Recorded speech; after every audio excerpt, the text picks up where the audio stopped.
Doing my sister's nails. They're very basic, but these are her birthday nails, so I had to let her do whatever she wanted. Okay, so she ripped off her last set, nothing new. So I'm gonna go ahead and do nail prep, and we're doing polygel today. Okay, these are the prep nails. I'm very happy because we don't have to put tips, so it cut down the prep by like a lot of time.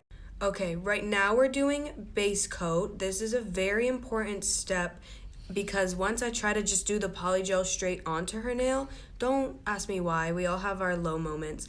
It doesn't last as long, so fancy bowl, and also this is called slip solution. I learned that from the comment section, so thank you for everyone who told me.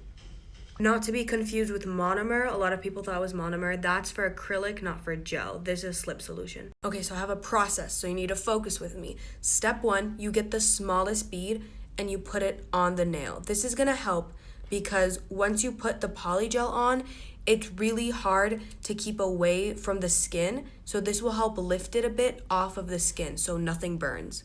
So as you can see, only one nail has gel on it. That's on purpose. Go cure that. So while that cures, you're going to take your dual form. It looks like this. This is a very specific one, so make sure if you're buying it, you get something called a dual form. And while it cures, you want to prepare this for that same nail. So the polygel is prepared. I'm just going to set that down and move on to the next nail and put the same bead over it that I did here. Okay, so now we're going to go ahead and put the polygel extension on. So now that this has a new base and this has the polygel, we're gonna cure both of those. My sister wants to do the honors. It pops off so easily and you're left with that. Obviously, we're gonna fix it. Okay, so the pattern repeats again. We do the next nail, we do a base of polygel. And then we get this that we prepared while the hand was curing and we place it on top. I also want to show you guys how to fit a dual form. You want to make sure it literally goes from edge to edge. No extra space. If you're having trouble, go with the bigger size because if you do it smaller, it doesn't look as good. As shiny and beautiful as that is, I do still need to file it, so I'm going to go do that. Okay, duck duster. Okay, so I did my checks and they're all good. So stick around for part 2 for her birthday design.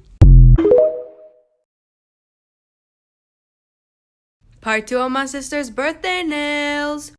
Color time! Except I don't know what colors we're doing, so she's about to tell me right now. Okay, which base do you want? Okay, we're doing this base, and then we're doing white and gold. This is the base that we're doing.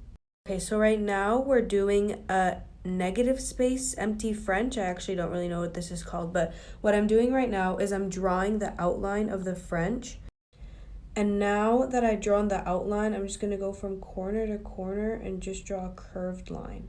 So as you may have noticed, they are very light, but if you've stuck around long enough, as I always say, I believe in a second coat for everything. So we're going to go around and do a second layer of gold. Okay, this is the second layer of the negative space French tips. I just want to do like a base appreciation. Those look so nice. Also, if you know me, you know that I do one hand at a time, so I'm currently doing everything I just did on her other hand. I don't know if anyone else does this, but this is how we cure her thumb when we just do something with the thumb. Curing the top coat.